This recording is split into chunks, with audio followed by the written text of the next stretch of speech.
Hello and welcome. I'm Natalie. Let's talk about some money. So I was working today, work from home today, and something flashed, like I open up whatever browser, I think this must be the Edge, Microsoft Edge browser, and so it pops up with MSN, and so one of the stories is about insurance when you're over 50. I'm not 50 yet, but I may as well be, right? And so I don't know if you're 50 or not, but I think some of these ideas are relevant for everyone. So let's take a look, okay? So the first one that they mentioned was just altogether, just get less insurance, okay? Now the whole story wasn't based on insurance, but this is where we're gonna start. So the idea of insurance, mostly life insurance, the idea of life insurance is that the insurance payment, if whoever is insured were to pass, that insured amount is going to cover the income for the person that passed. Not forever, but for, 2-5 years, something like that, depending on obviously how high your insurance is. And what the article was saying, again, thinking about people that are over 50, they were saying that maybe you're going to go into retirement. Maybe all of your kids, if you have kids, they're grown and have, they're adults and moved on their own. Maybe it's just you and your spouse, or maybe even just you by yourself. So how much insurance do you really need? Because if you're by yourself, there is no insurance. There's no one that needs your income replacement because you're not paying for anyone if it's just you. So I was thinking about this, and I do carry life insurance on myself. I have a very small policy. I had a very small policy on my late husband as well, which basically only paid for his funeral. And my mom has a couple of insurance policies on herself.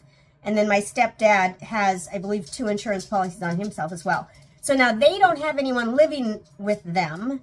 But if one of them passes, it would be tough for the other one because neither of them are working. So they kind of rely on each other to help pay all the bills.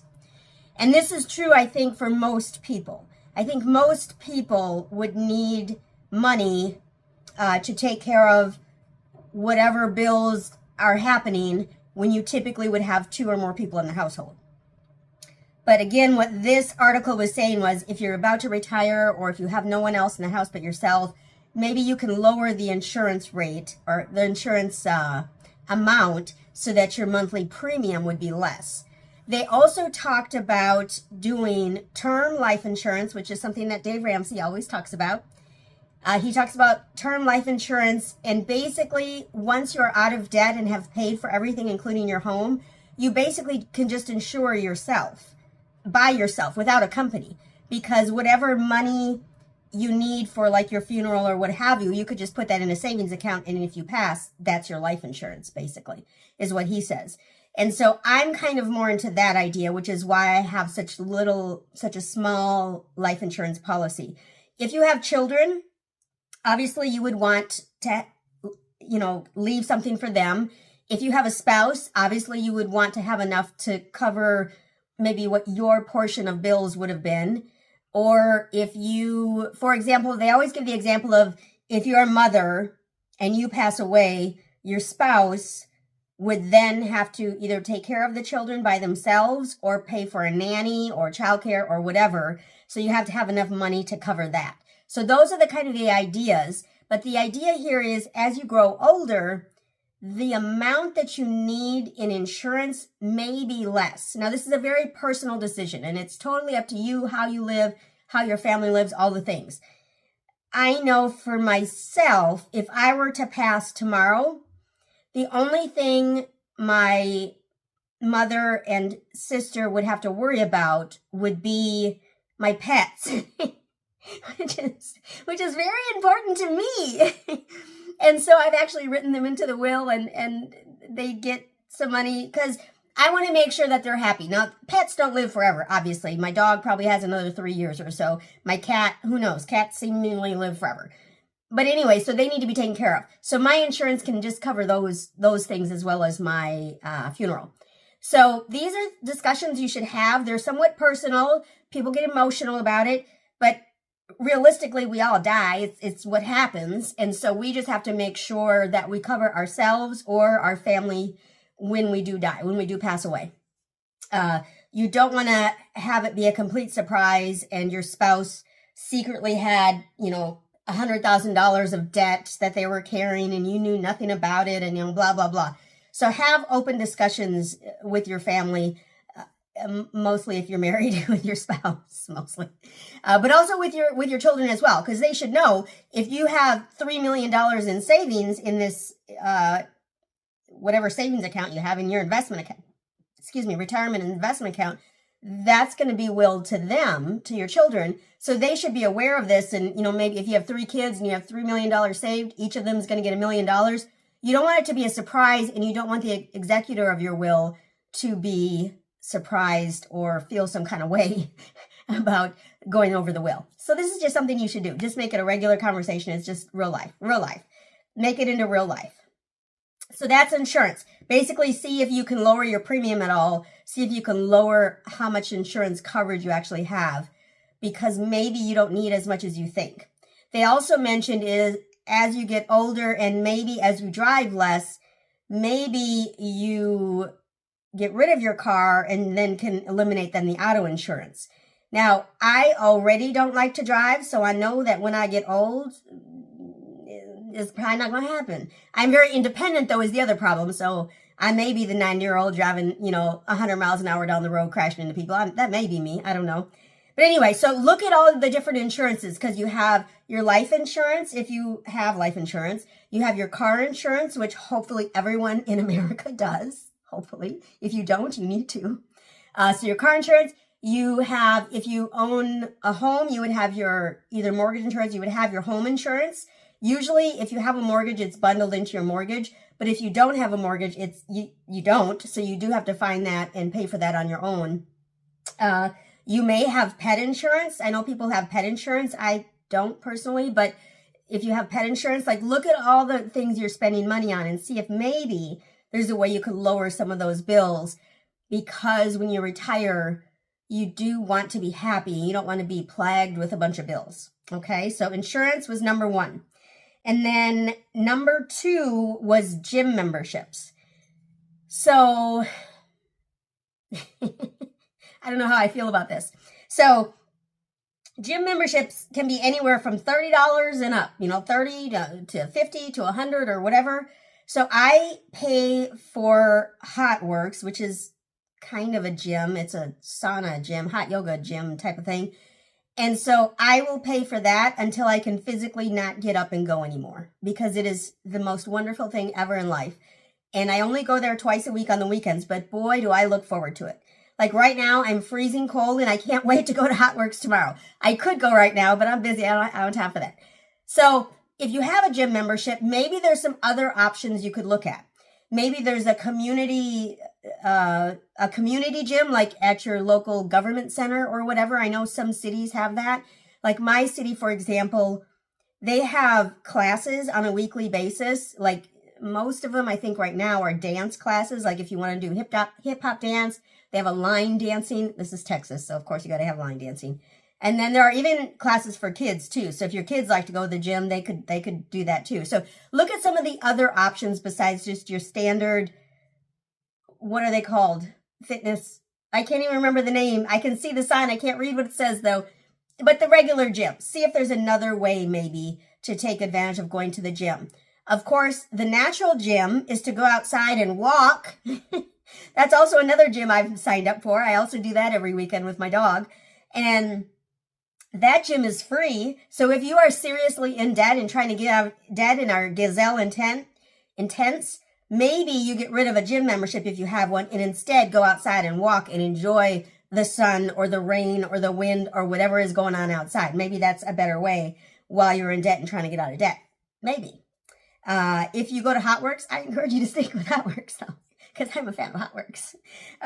It's really fabulous. It really is. It's a sauna, but you're working out in these little personal sized saunas. And so for me, I'm always cold and freezing. I've got really bad arthritis. And so the heat is just like so soothing and so, you're dripping wet and sweat. It's horrible, but it feels so good. So it hurts so bad or hurts so good. Hurts so good. That's what it is. So anyway, so that's the gym. See if maybe there's another option for the gym. And then what else? Subscriptions. I've mentioned subscriptions before. A lot of times we sign up for stuff like for the free trial, and the free trial lasts 7 days or 30 days or whatever it is, but you have to enter your credit card or your debit card information in the program in order to get it going.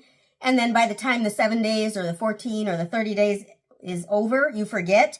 And so now you're paying for a subscription and you don't even know you have the subscription because you never actually did any of the parts of the free 7 days or whatever. So you should look at your bank account and see what you may find. You may find subscriptions that you don't need and can get rid of. Again, there are those apps that can find subscriptions for you within your spending, and they can end those subscriptions or at least make you aware of them. I am not a member of these. I tried one for the free trial, ironically, and I feel like I can handle looking at my bank account myself. That's how I feel. I have multiple bank accounts, but again, there's just one that all the bills go through, and that if I were to sign up, that's the one account I would use. So I'm comfortable doing that myself. But you should look at your subscriptions and make sure whatever is coming out of your account are subscriptions that you actually want. Sometimes if we sign up for something and we just stop using it and you think, oh, well, I'll cancel, before it renews next month or whatever, and then you forget and then you just continue paying on for years and years. There have been multiple studies about subscriptions and why all companies want you to get on subscriptions. That's how they make their money. So you should check your account or accounts and see if you have any subscriptions that maybe you want to get rid of. You could save a few dollars here and there. Again, saving money is not so that you become a millionaire tomorrow. Saving money is so that you can live comfortably forever, not just this month, not just in 30 years, but forever, right? That's the idea. And then the last one, this was an important one. So they were talking about if you're retired, if you're a grandparent is what their focus was on this one. And they said, don't be a cosigner, especially on student loans. So if your grandchild wants you to sign to be a cosigner on their school loan, they're saying don't do it. I would agree. I would also agree that you should not be a cosigner on anyone's car loan. If they can't get a car loan on their own, why are you going to be the bank to give that to them? Does that make sense?